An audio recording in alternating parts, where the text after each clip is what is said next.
بسم اللہ الرحمن الرحیم۔ شروع اللہ کا نام لے کر جو بڑا مہربان نہایت رحم والا ہے۔ یہ ایک سورہ ہے جس کو ہم نے نازل کیا اور اس کے احکام کو فرض کر دیا اور اس میں صاف صاف آیتیں نازل کی تاکہ تم یاد رکھو۔ بدکاری کرنے والی عورت اور بدکاری کرنے والا مرد جب ان کی بدکاری ثابت ہو جائے تو دونوں میں سے ہر ایک کو 100 درے مارو، اور اگر تم اللہ اور روز آخر پر ایمان رکھتے ہو تو اللہ کے قانون کو نافذ کرنے میں تمہیں ان پر ہرگز ترس نہ آئے، اور چاہیے کہ ان کی سزا کے وقت مسلمانوں کی ایک جماعت بھی موجود ہو۔ بدکار مرد تو بدکار یا مشرک عورت کے سوا کسی سے نکاح نہیں کرتا، اور بدکار عورت کو بھی بدکار یا مشرک مرد کے سوا اور کوئی نکاح میں نہیں لاتا، اور یہ یعنی بدکار عورت سے نکاح کرنا مومنوں پر حرام ہے۔ اور جو لوگ پرہیزگار عورتوں کو بدکاری کا عیب لگائیں اور اس پر 4 گواہ نہ لائیں تو ان کو 80 درے مارو، اور کبھی ان کی شہادت قبول نہ کرو، اور یہی بد کردار ہیں۔ ہاں، جو اس کے بعد توبہ کر لیں اور اپنی حالت سنوار لیں تو اللہ بھی بخشنے والا ہے، مہربان ہے۔ اور جو لوگ اپنی بیویوں پر بدکاری کی تہمت لگائیں اور خود ان کے سوا اور گواہ نہ ہوں تو ہر ایک کی شہادت یہ ہے کہ پہلے تو 4 بار اللہ کی قسم کھائے کہ بے شک وہ سچا ہے، اور 5ویں بار یہ کہے کہ اگر وہ جھوٹا ہو تو اس پر اللہ کی لعنت۔ اور عورت سے سزا کو یہ بات ٹال سکتی ہے کہ وہ پہلے 4 بار اللہ کی قسم کھائے کہ بے شک یہ جھوٹا ہے، اور 5ویں دفعہ یوں کہے کہ اگر یہ سچا ہو تو مجھ پر اللہ کا غضب نازل ہو۔ اور اگر تم پر اللہ کا فضل اور اس کی مہربانی نہ ہوتی تو بہت سی خرابیاں پیدا ہو جاتی۔ اور یہ کہ اللہ توبہ قبول کرنے والا ہے، حکیم ہے۔ جن لوگوں نے یہ بہتان باندھا ہے وہ تمہیں میں سے ایک جماعت ہے، اس کو اپنے حق میں برا نہ سمجھنا، بلکہ وہ تمہارے لیے اچھا ہے۔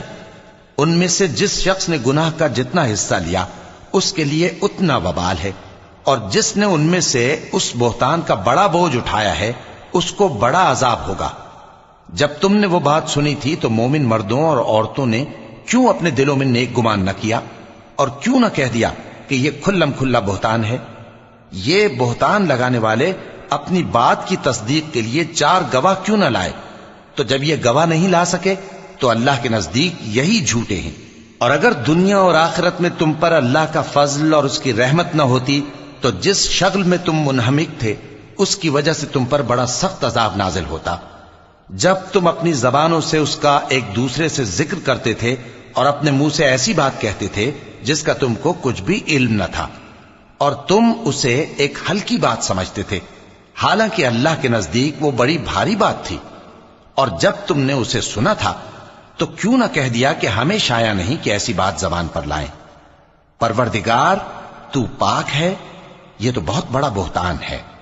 اللہ تمہیں نصیحت کرتا ہے کہ اگر مومن ہو تو پھر کبھی ایسا کام نہ کرنا، اور اللہ تمہارے سمجھانے کے لیے اپنی آیتیں کھول کھول کر بیان فرماتا ہے، اور اللہ جاننے والا ہے، حکمت والا ہے۔ جو لوگ اس بات کو پسند کرتے ہیں کہ مومنوں میں بے حیائی یعنی تہمت بدکاری کی خبر پھیلے، ان کو دنیا اور آخرت میں دکھ دینے والا عذاب ہوگا، اور اللہ جانتا ہے اور تم نہیں جانتے۔ اور اگر تم پر اللہ کا فضل اور اس کی رحمت نہ ہوتی تو کیا کچھ نہ ہوتا، مگر وہ کریم ہے، اور یہ کہ اللہ نہایت مہربان ہے، رحیم ہے۔ مومنوں، شیطان کے قدموں پر نہ چلنا، اور جو شخص شیطان کے قدموں پر چلے گا تو شیطان تو بے حیائی کی باتیں اور برے کام ہی بتائے گا۔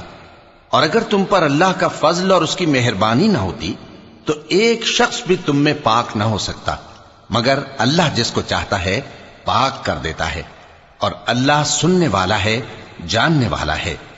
اور جو لوگ تم میں صاحب فضل اور صاحب مال ہیں وہ اس بات کی قسم نہ کھائیں کہ رشتہ داروں اور محتاجوں اور وطن چھوڑ جانے والوں کو کچھ نہیں دیں گے، اور ان کو چاہیے کہ معاف کر دیں اور درگزر کریں۔ کیا تم پسند نہیں کرتے کہ اللہ تم کو بخش دے؟ اور اللہ تو بخشنے والا ہے، مہربان ہے۔ جو لوگ پرہیزگار اور برے کاموں سے بے خبر اور ایماندار عورتوں پر بدکاری کی تہمت لگاتے ہیں ان پر دنیا اور آخرت دونوں میں لعنت ہے، اور ان کو سخت عذاب ہوگا، یعنی قیامت کے روز جس دن ان کی زبانیں اور ہاتھ اور پاؤں سب ان کے کاموں کی گواہی دیں گے۔ اس دن اللہ ان کو ان کے اعمال کا پورا پورا اور ٹھیک ٹھیک بدلہ دے گا، اور ان کو معلوم ہو جائے گا کہ اللہ برحق اور حق کو ظاہر کرنے والا ہے۔ ناپاک عورتیں ناپاک مردوں کے لیے ہیں، اور ناپاک مرد ناپاک عورتوں کے لیے، اور پاک عورتیں پاک مردوں کے لیے ہیں، اور پاک مرد پاک عورتوں کے لیے۔ یہ پاک لوگ ان جھوٹوں کی باتوں سے بری ہیں، اور ان کے لیے بخشش اور نیک روزی ہے۔ مومنوں، اپنے گھروں کے سوا دوسرے لوگوں کے گھروں میں گھر والوں سے اجازت لیے اور ان کو سلام کیے بغیر داخل نہ ہوا کرو، یہ تمہارے حق میں بہتر ہے، اور ہم یہ نصیحت اس لیے کرتے ہیں کہ شاید تم یاد رکھو۔ پھر اگر تم گھر میں کسی کو موجود نہ پاؤ تو جب تک تم کو اجازت نہ دی جائے اس میں مت داخل ہو، اور اگر یہ کہا جائے کہ اس وقت لوٹ جاؤ تو لوٹ جایا کرو، یہ تمہارے لیے بڑی پاکیزگی کی بات ہے، اور جو کام تم کرتے ہو اللہ سب جانتا ہے۔ ہاں، اگر تم کسی ایسے مکان میں جاؤ جس میں کوئی نہ بستا ہو اور اس میں تمہارا اسباب رکھا ہو تو تم پر کچھ گناہ نہیں، اور جو کچھ تم ظاہر کرتے ہو اور جو پوشیدہ کرتے ہو اللہ کو سب معلوم ہے۔ مومن مردوں سے کہہ دو کہ اپنی نظریں نیچی رکھا کریں اور اپنی شرمگاہوں کی حفاظت کیا کریں، یہ ان کے لیے بڑی پاکیزگی کی بات ہے، اور جو کام یہ کرتے ہیں اللہ ان سے خبردار ہے۔ اور مومن عورتوں سے کہہ دو کہ وہ بھی اپنی نگاہیں نیچی رکھا کریں اور اپنی شرمگاہوں کی حفاظت کیا کریں، اور اپنی آرائش یعنی زیور کے مقامات کو ظاہر نہ ہونے دیا کریں مگر جو اس میں سے کھلا رہتا ہو، اور اپنے سینوں پر اوڑھنیاں اوڑھے رہا کریں، اور اپنے خاوند اور باپ اور خسر اور بیٹوں اور خاوند کے بیٹوں اور بھائیوں اور بھتیجوں اور بھانجوں اور اپنی جیسی مومن عورتوں اور لونڈی غلاموں کے سوا نیز ان خدام کے جو عورتوں کی خواہش نہ رکھیں، یا ایسے لڑکوں کے جو عورتوں کے پردے کی چیزوں سے واقف نہ ہوں۔ غرض ان لوگوں کے سوا کسی پر اپنی زینت اور سنگھار کے مقامات کو ظاہر نہ ہونے دیں، اور اپنے پاؤں ایسے طور سے زمین پر نہ مارے کہ جھنکار کانوں میں پہنچے اور ان کا پوشیدہ زیور معلوم ہو جائے۔ اور مومنوں، سب اللہ کے آگے توبہ کرو تاکہ فلاح پاؤ، اور اپنی قوم کی بیوہ عورتوں کے نکاح کر دیا کرو، اور اپنے غلاموں اور لونڈیوں کے بھی جو نیک ہوں نکاح کر دیا کرو۔ اگر وہ مفلس ہوں گے تو اللہ ان کو اپنے فضل سے غنی کر دے گا، اور اللہ بہت وسعت والا ہے، سب کچھ جاننے والا ہے۔ اور جن کو بیاہ کا مقدور نہ ہو وہ پاک دامنی کو اختیار کیے رہیں یہاں تک کہ اللہ ان کو اپنے فضل سے غنی کر دے۔ اور جو غلام تم سے مکاتبت یعنی مال دے کر پروانہ آزادی کی تحریر چاہیں، اگر تم ان میں صلاحیت اور نیکی پاؤ تو ان سے مکاتبت کر لو، اور اللہ نے جو مال تم کو بخشا ہے اس میں سے ان کو بھی دو۔ اور اپنی باندیوں کو اگر وہ پاک دامن رہنا چاہیں تو دنیاوی زندگی کے فوائد حاصل کرنے کے لیے بدکاری پر مجبور نہ کرنا، اور جو ان کو مجبور کرے گا تو ان بیچاریوں کے مجبور کیے جانے کے بعد اللہ بخشنے والا ہے، مہربان ہے۔ اور ہم نے تمہاری طرف روشن آیتیں نازل کی ہیں، اور جو لوگ تم سے پہلے گزر چکے ہیں ان کی خبریں اور پرہیزگاروں کے لیے نصیحت۔ اللہ آسمانوں اور زمین کا نور ہے، اس کے نور کی مثال ایسی ہے کہ گویا ایک طاق ہے جس میں ایک چراغ ہے، اور چراغ ایک قندیل میں ہے، اور قندیل ایسی صاف شفاف ہے کہ گویا موتی کا سا چمکتا ہوا تارا ہے۔ اس میں ایک مبارک درخت کا تیل جلایا جاتا ہے یعنی زیتون کا، کہ نہ مشرق کی طرف ہے نہ مغرب کی طرف۔ ایسا معلوم ہوتا ہے کہ اس کا تیل خواہ آگ اسے نہ بھی چھوئے جلنے کو تیار ہے، بڑی روشنی پر روشنی ہو رہی ہے۔ اللہ اپنے نور سے جس کو چاہتا ہے سیدھی راہ دکھاتا ہے، اور اللہ جو مثالیں بیان فرماتا ہے تو لوگوں کے سمجھانے کے لیے، اور اللہ ہر چیز سے واقف ہے۔ وہ قندیل ان گھروں میں ہے جن کے بارے میں اللہ نے ارشاد فرمایا ہے کہ بلند کیے جائیں اور وہاں اللہ کے نام کا ذکر کیا جائے، اور ان میں صبح و شام اس کی تسبیح کرتے ہیں۔ ایسے لوگ جن کو اللہ کے ذکر اور نماز پڑھنے اور زکوٰۃ دینے سے نہ سوداگری غافل کرتی ہے نہ خرید و فروخت، وہ اس دن سے جب دل خوف اور گھبراہٹ کے سبب الٹ جائیں گے اور آنکھیں اوپر چڑھ جائیں گی ڈرتے ہیں۔ تاکہ اللہ ان کو ان کے اعمال کا بہت اچھا بدلہ دے اور اپنے فضل سے زیادہ بھی عطا فرمائے. اور اللہ جس کو چاہتا ہے بے حساب رزق دیتا ہے. اور جن لوگوں نے کفر کیا ان کے اعمال کی مثال ایسی ہے جیسے میدان میں ریت کہ پیاسا اسے پانی سمجھے، یہاں تک کہ جب اس کے پاس آئے تو اسے کچھ بھی نہ پائے اور اللہ ہی کو اپنے پاس دیکھے تو وہ اسے اس کا حساب پورا پورا چکا دے، اور اللہ جلد حساب کرنے والا ہے. یا ان کے اعمال کی مثال ایسی ہے جیسے گہرے سمندر میں اندھیرے جس پر لہر چڑھی چلی آتی ہو اور اس کے اوپر اور لہر آ رہی ہو اور اس کے اوپر بادل ہو، غرض اندھیرے ہی اندھیرے ہوں، ایک پر ایک چھایا ہوا، جب اپنا ہاتھ نکالے تو کچھ نہ دیکھ سکے. اور جس کو اللہ روشنی نہ دے اس کو کہیں بھی روشنی نہیں مل سکتی. کیا تم نے نہیں دیکھا کہ جو لوگ آسمانوں اور زمین میں ہیں اللہ کی تسبیح کرتے رہتے ہیں، اور پر پھیلائے ہوئے پرندے بھی، اور سب اپنی نماز اور تسبیح کے طریقے سے واقف ہیں، اور جو کچھ وہ کرتے ہیں سب اللہ کو معلوم ہے. اور آسمان اور زمین کی بادشاہی اللہ ہی کے لیے ہے اور اللہ ہی کی طرف لوٹ کر جانا ہے. کیا تم نے نہیں دیکھا کہ اللہ ہی بادلوں کو چلاتا ہے، پھر ان کو آپس میں ملا دیتا ہے، پھر ان کو تہ بتہ کر دیتا ہے، پھر تم دیکھتے ہو کہ بادل سے مے نکل کر برس رہا ہے، اور آسمان میں جو اولوں کے پہاڑ ہیں ان سے اولے نازل کرتا ہے، تو جس پر چاہتا ہے اس کو برسا دیتا ہے اور جس سے چاہتا ہے ہٹا رکھتا ہے. اور بادل میں جو بجلی ہوتی ہے اس کی چمک آنکھوں کو خیرہ کر کے بینائی کو اچ کے لیے جاتی ہے. اللہ ہی رات اور دن کو بدلتا رہتا ہے.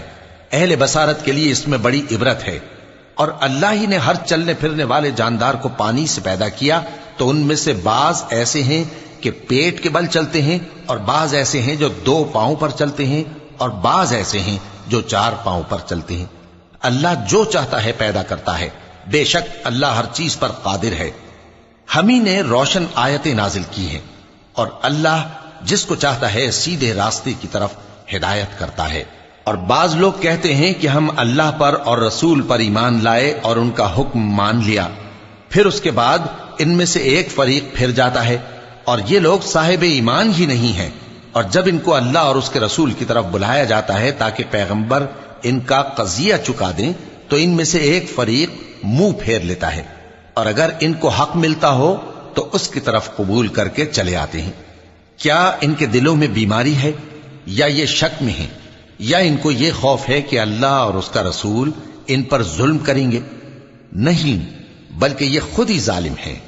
مومنوں کی تو یہ بات ہے کہ جب اللہ اور اس کے رسول کی طرف بلائے جائیں تاکہ وہ ان میں فیصلہ کریں تو کہیں کہ ہم نے حکم سن لیا اور مان لیا، اور یہی لوگ فلاح پانے والے ہیں. اور جو شخص اللہ اور اس کے رسول کی فرما برداری کرے گا اور اس سے ڈرے گا اور اس کا تقوی اختیار کرے گا تو ایسے ہی لوگ مراد کو پہنچنے والے ہیں. اور یہ اللہ کی سخت سخت قسمیں کھاتے ہیں کہ اگر تم ان کو حکم دو تو سب گھروں سے نکل کھڑے ہوں. کہہ دو کہ قسمیں مت کھاؤ، پسندیدہ فرما برداری درکار ہے، بے شک اللہ تمہارے سب اعمال سے خبردار ہے. کہہ دو کہ اللہ کی فرما برداری کرو اور رسول کے حکم پر چلو. اگر منہ موڑو گے تو رسول پر اس چیز کا ادا کرنا ہے جو ان کے ذمے ہے، اور تم پر اس چیز کا ادا کرنا ہے جو تمہارے ذمے ہے. اور اگر تم ان کے فرمان پر چلو گے تو سیدھا رستہ پالو گے، اور رسول کے ذمے تو صاف صاف پہنچا دینا ہے. جو لوگ تم میں سے ایمان لائے اور نیک کام کرتے رہے ان سے اللہ کا وعدہ ہے کہ ان کو ملک کا حاکم بنا دے گا، جیسا ان سے پہلے لوگوں کو حاکم بنایا تھا، اور ان کے دین کو جسے اس نے ان کے لیے پسند کیا ہے مستحکم و پائیدار کرے گا، اور خوف کے بعد ان کو امن بخشے گا. وہ میری عبادت کریں گے اور میرے ساتھ کسی چیز کو شریک نہ بنائیں گے. اور جو اس کے بعد کفر کرے تو ایسے ہی لوگ بد کردار ہیں. اور نماز پڑھتے رہو اور زکوٰۃ دیتے رہو اور پیغمبر کے فرمان پر چلتے رہو تاکہ تم پر رحمت کی جائے. اور ایسا خیال نہ کرنا کہ کافر لوگ ہم کو زمین میں مغلوب کر دیں گے. ان کا ٹھکانہ دوزخ ہے اور وہ بہت برا ٹھکانہ ہے. مومنوں، تمہارے باندی غلام اور جو بچے تم میں سے بلوغ کو نہیں پہنچے 3 دفعہ یعنی 3 اوقات میں تم سے اجازت لیا کریں. ایک تو نماز فجر سے پہلے، اور دوسرے گرمی کی دوپہر کو جب تم کپڑے اتار دیتے ہو، اور تیسرے عشاء کی نماز کے بعد. یہ 3 وقت تمہارے پردے کے ہیں، ان کے آگے پیچھے یعنی دوسرے وقتوں میں نہ تم پر کچھ گناہ ہے اور نہ ان پر، کہ کام کاج کے لیے ایک دوسرے کے پاس آتے رہتے ہو۔ اس طرح اللہ اپنی آیتیں کھول کھول کر بیان فرماتا ہے، اور اللہ بڑا علم والا ہے، بڑا حکمت والا ہے۔ اور جب تمہارے لڑکے بالغ ہو جائیں تو ان کو بھی اسی طرح اجازت لینی چاہیے جس طرح ان سے اگلے یعنی بڑے آدمی اجازت حاصل کرتے رہے ہیں۔ اس طرح اللہ تم سے اپنی آیتیں کھول کھول کر بیان فرماتا ہے، اور اللہ جاننے والا ہے، حکمت والا ہے۔ اور بڑی عمر کی عورتیں جن کو نکاح کی توقع نہیں رہی اور وہ زائد کپڑے اتار کر سر ننگا کر لیا کریں تو ان پر کچھ گناہ نہیں، بشرطے کہ اپنی زینت کی چیزیں نہ ظاہر کریں، اور اگر اس سے بھی بچیں تو یہ ان کے حق میں بہتر ہے، اور اللہ سنتا ہے، جانتا ہے۔ نہ تو اندھے پر کچھ گناہ ہے اور نہ لنگڑے پر اور نہ بیمار پر اور نہ خود تم پر کہ اپنے گھروں سے کھانا کھاؤ، یا اپنے باپ دادا کے گھروں سے، یا اپنی ماؤں کے گھروں سے، یا بھائیوں کے گھروں سے، یا اپنی بہنوں کے گھروں سے، یا اپنے چچاؤں کے گھروں سے، یا اپنی پھوپھیوں کے گھروں سے، یا اپنے ماموؤں کے گھروں سے، یا اپنی خالاؤں کے گھروں سے، یا اس گھر سے جس کی کنجیاں تمہارے ہاتھ میں ہوں، یا اپنے دوستوں کے گھروں سے۔ اور اس کا بھی تم پر کچھ گناہ نہیں کہ سب مل کر کھانا کھاؤ یا جدا جدا۔ پھر جب گھروں میں جایا کرو تو اپنے گھر والوں کو سلام کیا کرو، یہ اللہ کی طرف سے مبارک اور پاکیزہ تحفہ ہے۔ اس طرح اللہ اپنی آیتیں کھول کھول کر بیان فرماتا ہے تاکہ تم سمجھو۔ مومن تو وہ ہیں جو اللہ پر اور اس کے رسول پر ایمان لائے، اور جب کبھی ایسے کام کے لیے جو جمع ہو کر کرنے کا ہو پیغمبر کے پاس جمع ہوں تو ان سے اجازت لیے بغیر چلے نہیں جاتے۔ اے پیغمبر، جو لوگ تم سے اجازت حاصل کرتے ہیں وہی اللہ پر اور اس کے رسول پر ایمان رکھتے ہیں، سو جب یہ لوگ تم سے کسی کام کے لیے اجازت مانگا کریں تو ان میں سے جسے چاہا کرو اجازت دے دیا کرو، اور ان کے لیے اللہ سے بخشش مانگا کرو، کچھ شک نہیں کہ اللہ بخشنے والا ہے، مہربان ہے۔ مومنو، پیغمبر کے پکارنے کو ایسا خیال نہ کرنا جیسا تم آپس میں ایک دوسرے کو پکارتے ہو، بے شک اللہ کو وہ لوگ معلوم ہیں جو تم میں سے آنکھ بچا کر کھسک جاتے ہیں۔ تو جو لوگ ان کے حکم کی مخالفت کرتے ہیں ان کو ڈرنا چاہیے کہ ایسا نہ ہو کہ ان پر کوئی آفت پڑ جائے یا تکلیف دینے والا عذاب نازل ہو۔ دیکھو، جو کچھ آسمانوں اور زمین میں ہے سب اللہ ہی کا ہے، جس طریق پر تم ہو وہ اسے جانتا ہے، اور جس روز لوگ اس کی طرف لوٹائے جائیں گے تو جو عمل وہ کرتے رہے وہ ان کو بتا دے گا، اور اللہ ہر چیز سے واقف ہے۔